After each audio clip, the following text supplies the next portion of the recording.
Assalamualaikum warahmatullahi wabarakatuh. Salam sejahtera untuk kita semua. Shalom, Om Swastiastu, Namo Buddhaya, dan salam kebajikan untuk kita semua. Selamat datang di podcast Sangkara, ruang bincang santai yang menghadirkan kisah, inspirasi, dan kearifan lokal sebuah desa.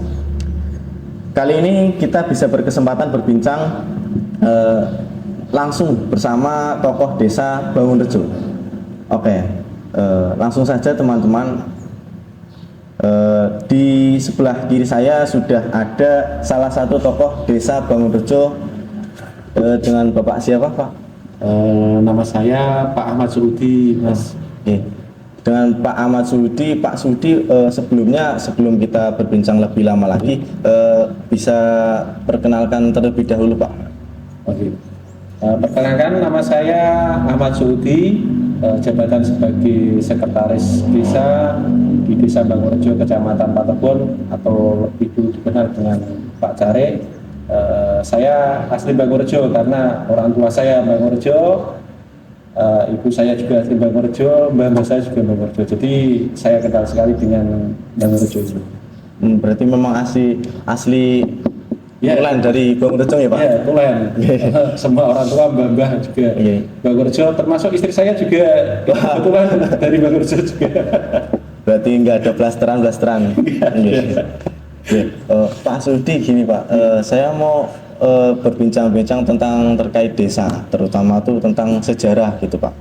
Yang pertama tuh saya mau nanyain, gimana sih Pak awal mula kenapa desa ini bisa dinamakan Desa Bangunrejo? Oke. Jadi sebelum kita mengulas Bangunrejo, kita perlu kenal dulu gitu. Jadi sebelum menjadi Desa Bangunrejo itu dulu pada zaman penjajahan, desa ini dikenal dengan nama Desa Rangkang. Oh, Desa Rangkang. Kenapa Desa Rangkang? Itu dulu banyak sekali historisnya dengan Babat Alas Kendal. Itu dulu pada zaman Adipati, kalau sekarang ya dikenal dengan nama Bupati. oh iya.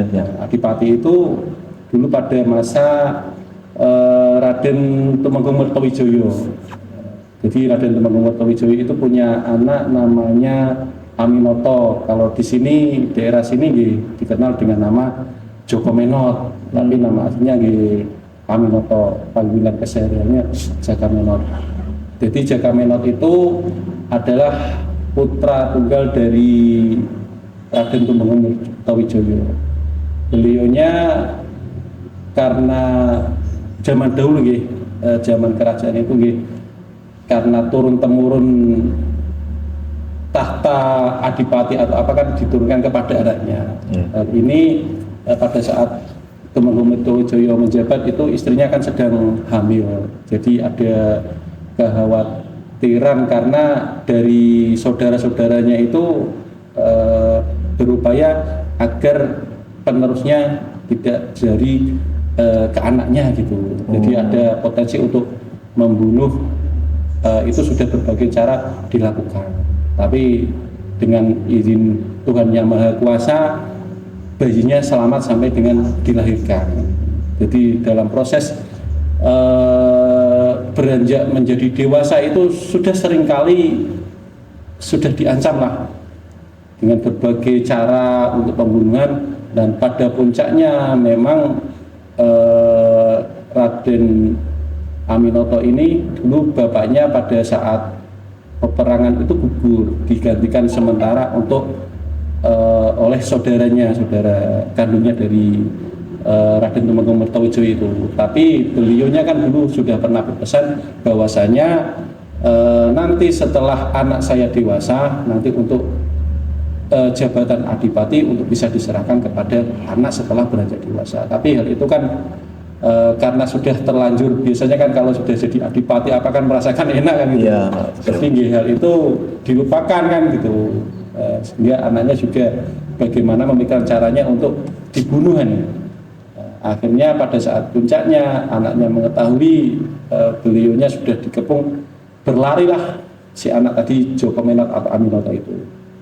Jadi dari Kadipatenan Kendal, kalau dulu di kadipatennya atau adipatinya berada di Kalirungu. Ini Kendal ini kan baru ini pada masa-masa sekarang ini di Kadipaten Tegal. Itu lari salah satunya nanti berada di daerah sampai ke sekitaran sini. Ini singkat cerita mawon ya, kalau diuraikan dari sana terlalu panjang. Ini di sekitar desa Rangkang yang dulu kita kenal itu dekat dengan desa Jambi Arum sekarang dikenal. Jadi kenapa dinamakan Jambi Arum? Karena di sana dulu dalam masa pengejaran itu Aminoto bersembunyi di bawah pohon jambe yang rindang. Jadi kan kalau sekarang pohon jambe kan sangat jarang ya Pak. Itu pohon jambenya banyak, juga harum.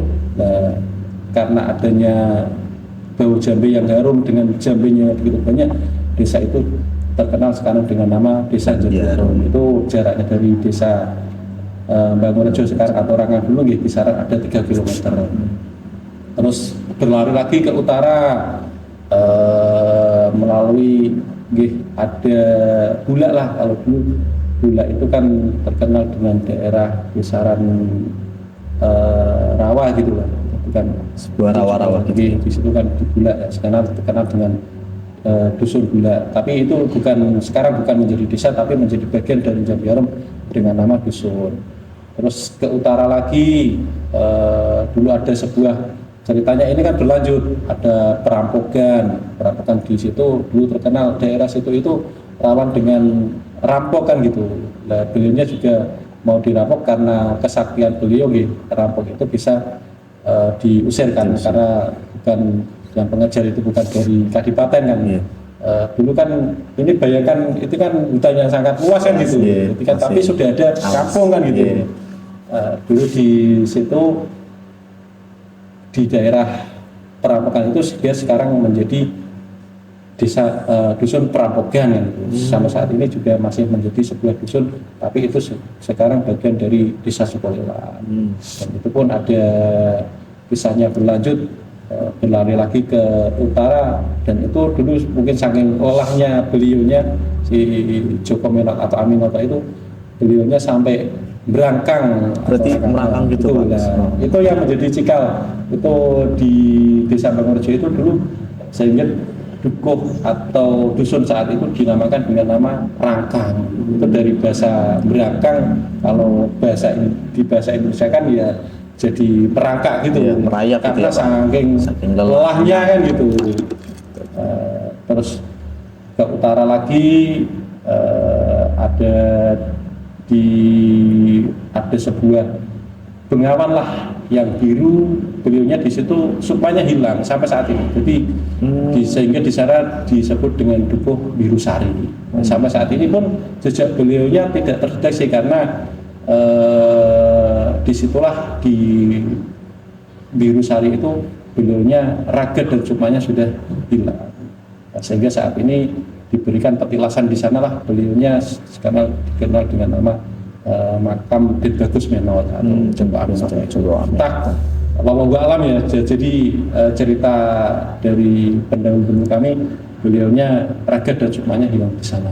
Jadi desa Bangurejo itu dulunya memang desa Rangkangan gitu. Nah, kenapa desa Bangurejo sekarang Bangurejo itu ada memang banyak historisnya kan gitu. Iya. Jadi penasaran ya Pak. Penasaran dengan nanti karena asik ini di Murai. Bangurejo itu berdiri pada tanggal 13 April 1954. Itu kalau yang namanya Bangurejo. Bangurejo. Jadi Bangurejo itu kalau bahasa sekarang resmi lah, secara resmi atau di launching, atau kalau dulu itu namanya di apa ya? Ada semacam babat ataupun kisah yang menjadi desa Bangurejo itu dulu sampai di ada kesenian wayang kulit lah, sampai di selain bahasa sekarang ya ditanggapi wayang lah untuk merubah nama desa itu. Jadi dulu tanggal 13 April 1954 itu pada saat itu lurahnya Mbah Kaspan Suwito, beliaunya berinisiatif. Kalau Rangkang itu kan artinya berangkat, pembangunan ataupun kehidupan kan dengan bahasa konotasinya kan sangat kental kan gitu. Bisa ke depannya pasti Nah, jadul ya, Pak. tidak akan berkembang kan gitu. Iya, betul. Berangkang, merangkak. Sekarang kan kita pengennya kan seperti jus. Dulu Melesat. kalau kita berangkang terus, merangkak terus, kapan kita menjadi desa yang ramai? Sehingga beliaunya berinisiatif untuk merubah nama Rangkang menjadi Bangurejo. Berarti historisnya itu awal mulanya dari pelarian ya Pak? Pelarian dari tadi Den Bagus Menor, Ari dari dari Jambiarum sampai ke Biru Sari. Jadi cukup panjang sekali ya Pak? Panjang, kalau dihubungkan ya diuraikan berjam-jam ini kalau Kalau dari Bangurejo sendiri kan tadi kan menceritakan bahwasanya terciptanya asal nama asal dari Bangurejo. Nah, untuk tokoh sendiri Pak, untuk tokohnya sendiri sesepuh yang berperan penting dalam pembentukan desa. Masa kan nggak mungkin ya, ujuk-ujuk tiba kok langsung aja desa gitu. Jadi dulu pada zaman dulunya Mbak Kaspan Suwito itu belumnya tadi sudah kami katakan berinisiasi lah bagaimana desa atau kampung ini bisa berkembang kan, sehingga dibuat menjadi nama desa Bangurejo. Ya beliaunya lah saya yakin yang sangat berjasa karena pola pikirnya atau pola terawangannya sudah sampai ke depan kan gitu. Menatap masa depannya. Masa depan kan cerah. Jadi harapan dari pendahulu-pendahulunya yang sudah ada, ya beliaunya tetap menghargai, tapi kan karena cita-cita luhur untuk menjadikan desa ini menjadi desa yang berkembang, desa yang ramai, sehingga dibangunlah dinamakanlah Desa Bangurejo. Bangurejo sendiri itu kan ada filosofinya, bangun itu kan kalau dalam bahasa Indonesia kan bisa diartikan berdiri. Bangun, kalau kita bangun kan ada berdiri dari tidur ataupun dari ngantuk, dari apa kan berdiri, artinya kan bisa tegap kan gitu. Sedangkan rejo sendiri kan berarti ramai. Jadi dia dengan harapan menjadi Desa Bangurejo ini, kampung atau desa ini menjadi desa yang ramai, pembangunannya ramai, baik pembangunan fisik maupun pembangunan non fisik. Non fisik itu kan ada bidang kesehatan, bidang pendidikan, itu kan bisa terfasilitasi semua. Selain itu juga bidang pembangunan jalan, pembangunan infrastruktur, gedung-gedung kan bisa sepadan dengan daerah lainnya. Berarti memang filosofi dari Bangurejo sendiri bukan asal-asalan ya Pak? Ya, bukan asal-asalan. Enggak cuman maksudnya dari rangka terus suruh bangun, enggak ternyata sebuah di situ juga menyimpan harapan juga ya Pak ya, menyimpan bahwasanya nanti desa ini di esok harinya, di suatu saat nanti bisa diharapkan menjadi desa yang ramai, terus sejahtera dan terkenal juga ya Pak. Amin. Harapannya semangat itu. Kalau kondisi dari desa itu dulu itu seperti apa? Kalau dulu sampai sekarang itu apakah ada perubahan seperti dari balai desanya sendiri, tempatnya dulu di mana, ataupun di tempat-tempat khusus ataupun pemakaman itu gimana Pak? Kalau kita menengok ke belakang ya, jadi dulu daerah Bangurejo itu ada 2 dusun administratif kan. Dulu itu namanya Dusun Rangkang dan Dusun Mijen. Itu kita flashback ya. Kalau sekarang kan ada Dusun Kencana Sari, ada Dusun Rajan Sari di Bangurejo kan gitu. Nah, kalau dulu itu pembagiannya administratifnya Dusun Mijen dan Dusun Rangkang. Mijen itu berada di sebelah selatan, sedangkan Rangkang di sebelah utara. Tapi pusat pemerintahannya dulu di Dusun Mijen, artinya di sebelah selatan. Jadi dulu itu belum ada masjid karena pusatnya di Mijen itu, kalau jenengan di Bersani daerah paling selatan pojok itu kan ada musola, musola Baitul Mutakin ya. Itu dulu menjadi pusat pemerintahan, pusat kegiatan pada saat itu. Tapi dengan berjalannya waktu, berganti lurah, berganti dengan penguasa, desa Dusun Mijen dan Dusun Rangkang ini pusat pemerintahnya sekarang berada di utara kan Pak. Dulu kan karena belum ada staf ya, sehingga dulu pusat pemerintahnya kalau sekarang kita lihat di kisaran masjid itu, yang sekarang berdiri Masjid At-Taqwa itu dulu adalah pusat pemerintahan Rangkang pada saat itu. Berarti yang pertama tadi sebelah selatan, keduanya pemindahan di samping masjid yang setelah mungkin kisaran kemerdekaan yo, di balai desa ini sudah ada kan Pak. Kalau kelas balik memang pusat pemerintahnya berpindah-pindah, tapi alhamdulillah sejak zaman kemerdekaan dulu historisnya saya tanya ke yang lebih sepuh dari saya pada saat launching ataupun berubah menjadi nama Desa Menurejo, pusat pemerintahnya sudah di balai desa ini kan. Jadi memang pusat pemerintahnya berpindah-pindah. Terus terkait dengan penduduknya, kalau dulu itu kan mayoritas bertani gitu. Memang. Karena dulu jenjang pendidikannya pun hanya tamatan SD pun itu hanya beberapa yang ya amin sewu yang memang punya ekonomi tinggi kan gitu, sedangkan yang ekonominya lemah paling kelas 3 sudah tidak melanjutkan sekolah. Dan dulu kan karena juga belum diwajibkan sekolah kan gitu, sehingga pendidikan itu sangat rendah, pabrik-pabrik belum ada, mata pencaharian pada saat itu bertani. Jadi kalau kita lihat peta geografis Bangurjo kan ada 109 hektar, 26 hektarnya itu lahan untuk pemukiman, sedangkan kisaran 83 hektar itu kan sawah. Artinya ada sepertiga lah itu untuk pemukiman, yang 2/3 kan sawah, sehingga kan luas sawahnya, sehingga mata pencaharian saat itu adalah petani. Tapi berjalannya waktu sampai saat ini kan pendidikan semakin tinggi, pabrik semakin ada. Anak-anak sekarang kalau ke sawah juga jarang, mereka pendidikan tinggi. Kalau ke sawah itu sekarang pada gengsi. Jadi kalau kita lihat petani sekarang itu ya tinggal yang seumuran saya itu sudah termasuk yang paling muda kan. Tapi saya masih tetap di sawah karena komitmen petani itu menurut saya ya asik kan gitu. Iya Pak, betul. Saat ini mulai bergeser lah dari petani yo banyakkan yang di pabrik, sehingga pada saat musim tanam kita memang kewalahan untuk menghadirkan generasi muda saat ini untuk menjadi petani kan. Berarti dari peta geografisnya juga sendiri itu sudah mencerminkan ataupun memberikan simbol bahwasanya mata pencaharian yang dominan di Bangurjo sendiri adalah sebagai petani.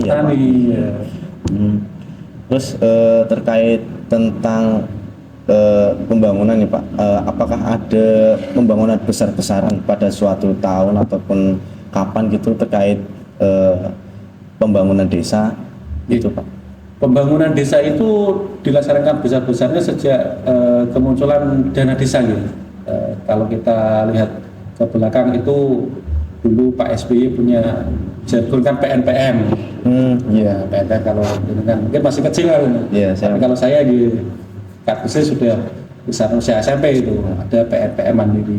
Di situ kan beberapa kegiatan pembangunan kan sudah mulai dirancang oleh negara, tapi harus melalui usulan.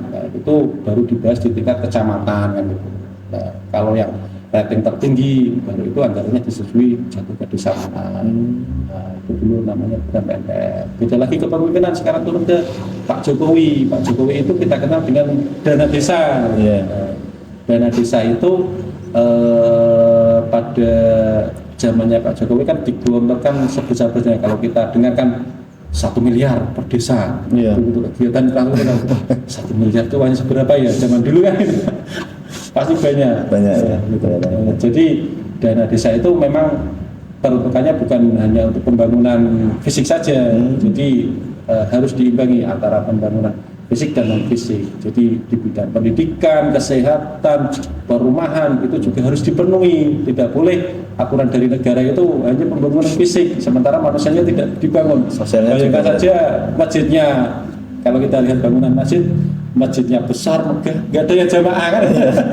Nah makanya kan harus diimbangi, bangunannya megah, yang jamaah juga banyak kan gitu. Begitu juga pembangunan di desa, jalannya bagus, juga harapannya manusianya sehat, punya generasi yang kuat, pemikiran pola pikirnya harus punya mental sebagai petarung, artinya menatap masa depan itu harus optimis kan gitu. Jadi Itu harapannya. Jadi tadi pembangunan tadi yang besar-besar itu diharapkan bahwasanya nanti para generasi dari Desa Bongorejo sendiri itu menjadi kaum-kaum intelektual, kaum-kaum Ya, petarung gitu ya Pak. nggih. Yang jadi bisa membanggakan desa ya Pak. Nggih, infrastrukturnya terpenuhi, juga SDM-nya juga harus dibangun. Dari lambat laun sampai dengan sekarang kan ini sudah masuk ke masa teknologi atau modernisasi ya Pak. Ya. Itu bagaimana Pak untuk sikap dari desa sendiri ataupun dari masyarakat sendiri menanggapi dari perkembangan teknologi ini? Perkembangan teknologi itu tidak bisa kita pungkiri ya. Jadi memang harus kita ikuti, tapi kita juga harus kontrol kan gitu. Ya.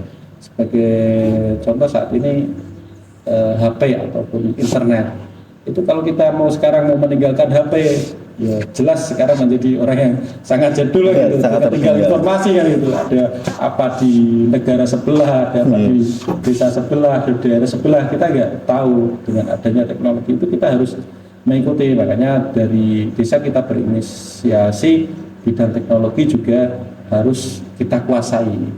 Desa ini juga alhamdulillah ditunjuk dari Kementerian Desa sebagai desa digital. Artinya apa? Desa yang sudah terpenuhi dalam bidang teknologi. Desa kita sudah punya wifi mandiri, artinya dikelola oleh BUMDes. BUMDes itu punya desa kan kita anggap itu dikuasai oleh desa, karena desa melalui penyertaan modalnya kepada BUMDes untuk kegiatan pembangunan sarana teknologi ini. Dengan adanya wifi ini, masyarakat bisa mengakses kegiatan-kegiatan ataupun berita ataupun perkembangan teknologi yang nanti akan menjadikan generasi-generasi desa ini menjadi generasi dengan ber-SDM yang unggul. Jadi bisa dikatakan sudah berkembang pesat ya Pak dari awal sampai sekarang ya. Sebelum saya tutup tuh saya agak penasaran Pak, kan namanya sebuah desa, terutama tuh desa yang penuh sejarah, pasti kan memiliki kesenian, pasti kan memiliki tradisi. Untuk Desa Bongorejo sendiri tuh tradisi ataupun seni yang paling menonjol itu apa ya Pak? Kalau tradisi yang masih kita pertahankan dari zaman dulu ya, kalau kita amati di bidang pertanian dulu lah. Bidang pertanian itu kita rutin mengadakan kegiatan tingkat tandur. Itu setiap musim bergulir, artinya padi itu sedang dalam keadaan mau berbuah kan gitu. Yeah. Jadi masih kalau diibaratkan orang itu sedang mengandung kan gitu. Oh iya. Nah, ini sama juga tanaman padi itu sedang dalam masa pembuahan, dalam masa bulirnya mau muncul itu loh. Yeah. Itu kita selamati, itu kita namai tingkat tandur. Jadi tandurannya harapannya panennya bisa melimpah, Berhasil sudah. bisa melimpah juga barokah kan. Yeah. Jadi melimpah tapi nggak barokah kan. Ada yang kurang kan gitu. Yeah. Harapannya melimpah dan barokah. Melalui kegiatan itu para petani mengungkapkan rasa syukurnya hadir di tengah pematang sawah, artinya di situ berdoa bersama mohon kepada Tuhan Yang Maha Kuasa semoga pada musim ini diberikan panen yang melimpah. Amin. Terus selain itu juga kegiatan tradisi yang masih berjalan di masyarakat itu kegiatan mitoni juga masih, artinya bayi yang masih dalam kandungan 7 bulan juga diselamati. Artinya biar menjadi pada saat di kandungan itu tidak ada masalah, dalam menanti masa melahirkan si janin bayi dan ibu juga dalam keadaan sehat, dan kedepannya bayi itu menjadi generasi-generasi yang solih dan solehah. Jadi filosofi mitoni itu semangat itu. Juga untuk di bidang kesenian saat ini Bongorejo juga sudah punya sanggar seni. Sanggar seni itu membawa ada barongan, itu kita sudah ada 2 grup. Terus kemudian Rebana juga ada punya Al-Hikmah itu dari bagian dari Fatayat, ada Al-Azhar dari IPPNU. Selain itu juga ada kegiatan campur sari itu melalui Sanggar Seni Bangun Budaya. Dan harapan para generasi-generasi, terutama generasi muda ya, itu bisa menyalurkan inspirasi di bidang seni, jangan sampai nanti terjerumus kepada hal-hal yang negatif atau tidak baik. Berarti termasuk dari pencegahan pergaulan bebas ya Pak, di luar sana. Remaja-remaja atau generasi-generasi desa itu diberikan kegiatan lah yang positif untuk meningkatkan desa yang berbudaya. Waktu tadi kan sudah disampaikan ya Pak, dari sejarah singkat, terus juga dari perkembangan desa, terus juga dari terkait pembangunan dan juga dari kesenian serta tradisi. Nah, dari Bapak sendiri, Pak Sudi sendiri itu untuk harapan kedepannya untuk para generasi, terutama generasi Desa Bangunrejo, terus juga untuk para generasi terutama di Kendal ataupun yang lainnya, terutama di Indonesia ini, untuk harapan kedepannya itu bagaimana Pak? Harapan saya untuk semua generasi bangsa gitu. Ini kita bicara secara umum, generasi bangsa itu menjadi generasi yang soleh dan soleha. Jadi soleh dan soleha itu kan mencakup banyak hal gitu. Jadi soleh itu gitu, perbuatannya baik, tingkah lakunya baik, terus juga di luar gitu, tidak berbuat yang anarkis kan semacam itu. Juga harapan kami semoga warga Desa Bangunrejo sendiri terkhususnya jangan sampai terjerumus kepada hal-hal yang sangat merugikan masyarakat, terutama nanti jangan coba-coba narkoba, walaupun coba nanti pasti akan ketagihan. Jangan coba-coba juga dekat-dekat dengan judi online yang saat ini marak. Ya, biasa judi online itu kalau pertama itu yuk pasti untung, memang itu sistem yang dari sana itu dibuat semacam itu. Nanti kedepannya pasti akan tergiur dan nanti akan kebanyakan nanti terjerumus. Jadi kalau sudah judi online itu memang saat ini sedang marak, para pemuda kita antisipasinya juga sulit. Lacaknya kelihatannya main HP sedang apa sih anak, ternyata kan sedang judi online ya. Karena ini kan hal-hal yang harus diantisipasi dari terutama pemerintah desa maupun tokoh masyarakat terkait dengan kegiatan-kegiatan khususnya para pemuda yang kurang baik, kita antisipasi semaksimal mungkin. Terakhir Pak, untuk pesan Pak Sudi sendiri untuk pemuda Bangunrejo sendiri.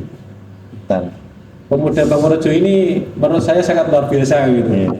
Jadi sebagai inspirasi pemuda, ini kan dari Karang Taruna sangat aktif, kegiatan IPPNU juga jalan, gerakan pemuda Ansor karena di sini mayoritasnya NU gitu, sangat berjalan dengan baik, kolaborasi dengan desa melalui Karang Taruna juga aktif. Di Sanggar Seninya juga sering komunikasi dengan desa, bahkan Agustusan ini momennya kita pasrahkan kepada para pemuda melalui Sanggar Seni di kesenian Rebana, Barongan itu kita semua murni dari masyarakat Desa Bangunrejo sendiri untuk memeriahkan kegiatan ini, termasuk nanti karnaval itu juga melibatkan masyarakat. Harapan kami, menurut saya pemuda Bangunrejo itu luar biasa, tidak pernah kemungkinan memang satu dua memang ada yang saya kurang baik lah, karena itu memang merupakan qadarullah kan, tidak mungkin sesuatu di dunia ini baik semua, memang Tuhan menciptakan berimbang baik ada yang, tapi alhamdulillah di Desa Bangunrejo sudah sangat mayoritas 99% lah kalau saya katakan itu insya Allah baik.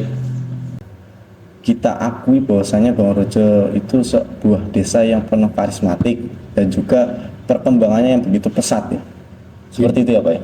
Alhamdulillah Mas, jadi Desa Bangunrejo itu kalau dari kecamatan sendiri menjadi desa rujukan. Artinya desa rujukan itu segala sesuatunya berkaca dari Bangunrejo, baik dari segi pembangunan, pengelolaan, transparansi pengelolaan pemerintahan desa, dari segi pemuda, dari segi kesenian itu di Kecamatan Patebon biasanya kita sebagai rujukan kan.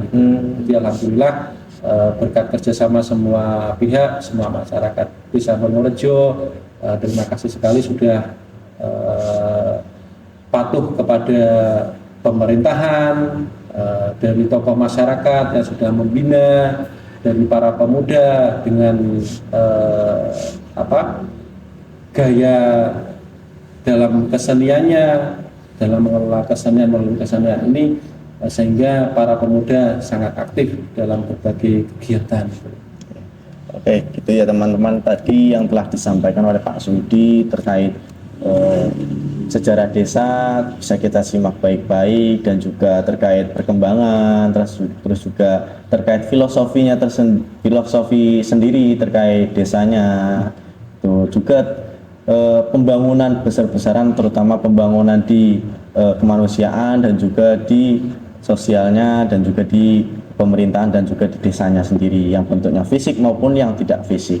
Jadi teman-teman perlu kita ketahui ya, dari apa yang telah disampaikan oleh Pak Sudi sendiri, kita bisa ngambil kesimpulan bahwasanya sebuah desa itu tidak bisa berdiri sampai sekarang tanpa adanya kerjasama dan tanpa adanya komitmen dari para pemerintah dan juga komponen-komponen elemen-elemen masyarakat lainnya, dari tokoh agama dan juga dari pendidikan. Jadi semua itu perlu adanya kerjasama, dan kita patut apresiasi dari Desa Wonorejo sendiri bahwasanya sudah bisa sampai berkembang sampai detik ini. Saya pun sampai segan gitu Pak, sampai terkagum-kagum bahwasanya kok bisa sampai semaju ini, bahwasanya di desa sebelah ataupun di desa-desa lainnya juga kan mungkin saya juga belum lihat secara baik, tapi kan dari kasaran luarnya juga saya sudah bisa menilai gitu. Jadi teman-teman, tadi terutama pesan dan harapan yang disampaikan oleh Pak Sudi sendiri bisa kita ingat-ingat, terutama tadi terkait kesenian, terkait pembangunan mentalitas terhadap bangsa dan juga terhadap pola pikir kita, terutama saya pribadi untuk sebagai generasi penerus bangsa dan juga pemegang estafet selanjutnya. Terus teman-teman perlu kita garis bawahi bahwasanya desa yang baik itu bukan hanya desa yang mandiri, tapi juga desa yang bekerja sama, terutama pada masyarakatnya. Terus juga kita sebagai generasi muda patut mendukung para senior-senior kita, para sesepuh kita agar saling memajukan desa. Mungkin terima kasih sebelumnya Pak karena sudah mau berkenan untuk diajak sharing sampai sekarang gitu Pak. Sama-sama. Mohon maaf udah nyita waktunya. Dari saya pribadi juga mohon maaf apabila tadi ada yang kurang berkenan ya. Terus untuk teman-teman jangan bosan-bosan untuk terus update terutama di Desa Wonorejo dan juga di YouTube channel kita ya. Terima kasih. Wassalamualaikum warahmatullahi wabarakatuh.